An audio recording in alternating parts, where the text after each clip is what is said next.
Comencem amb l'ordre del dia. El primer punt és debat de totalitat sobre la proposició de llei per a l'atenció de la fibromiàlgia i la síndrome de la fatiga crònica a Catalunya. D'acord amb l'article 105.2, presenta la iniciativa la senyora Àngels Martínez, representant de la comissió promotora de la proposició de llei. Molt honorable senyor president, senyores diputades, senyors diputats, amigues, amics, gràcies, doncs, a totes les persones que ens acompanyen, a les fedatàries, a totes les que d'una i mil maneres diferents han fet possible que arribéssim avui fins aquí. A la Núria i en David també. Moltes gràcies. Gràcies a elles s'ha pogut parlar en veu alta i clara de les històries personals i quotidianes de desatenció, desesperança, incomprensió. S'ha recollit el seu dolor, les seves ganes de viure i la seva voluntat de lluitar en els mitjans, en els llibres, a diaris, a internet i a les pàgines de blogs. Potser de manera no massa plural en un país en democràcia, però així i tot, moltes gràcies a totes i a tots. I després dels agraïments volem expressar també la nostra alegria. Som ciutadanes i ciutadans que, malgrat seriosos problemes de salut, hem volgut rescatar de la visibilitat i la marginació unes malalties que afecten a molta gent.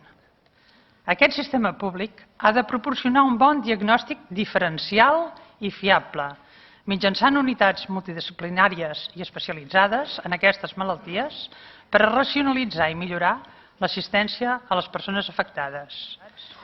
Aquesta exposició de motius que acabo de llegir i la llista d'articles que en seguia respon a la nostra convicció de que a vegades la manera d'aconseguir un tracte igual, per exemple, un tracte igual per a totes les persones malaltes, comença per un imprescindible tracte diferent quan de la malaltia se'n sap poc, hi ha molt per investigar i la desatenció és palesa. És a dir, el tracte igual sols és just per als iguals, però no cal citar Aristòtils, això és pur sentit comú.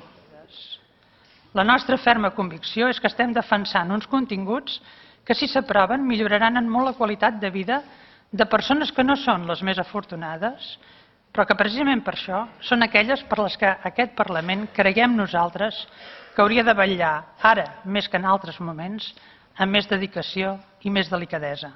El que estem demanant ara és que vagi més enllà, que sigui de tota la societat, que entri a la política per la porta gran com li correspon i signifiqui cura, atenció, esperança, investigació, tracte digne.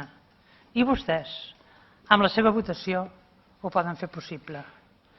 Som ciutadanes i ciutadans que ens vàrem creure la democràcia participativa i ens vàrem enorgullir de que aquest Parlament la fomentés.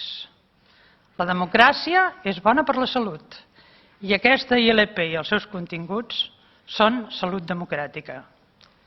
Hem après que la pràctica de la democràcia participativa pot exigir, en alguna ocasió o en moltes ocasions, una petita dosi d'humilitat i una quantitat escaient de valentia.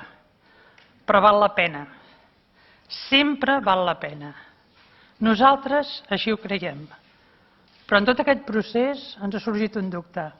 Hi ha hagut moments que hem pensat que ens ho creiem més nosaltres que alguns dels diputats o diputades amb els que hem tingut per interlocutors en aquesta cambra. Tot i així, el que bé acaba, bé està. I voldria dir, a més, que la valentia democràtica que hem hagut d'esmerçar queda molt lluny encara de la valentia imprescindible amb la que les associacions d'ajuda mútua, dia a dia, fan front a la dura experiència personal i col·lectiva de fer més amable la vida de qui pateix una malaltia crònica. Ningú podrà arrabassar a les persones que estan fora d'aquest palau, en els jardins, a les que omplen les sales, a les que ens van donar suport, ningú podrà arrabassar l'orgull i l'alegria pel que avui s'acorda. Moltes gràcies. Posem a votació, doncs, aquesta proposta de resolució sobre l'atenció a la fibromiàlgia i la síndrome de fatiga crònica. Comença la votació. Aquesta proposta de resolució ha estat aprovada per 131 vots a favor.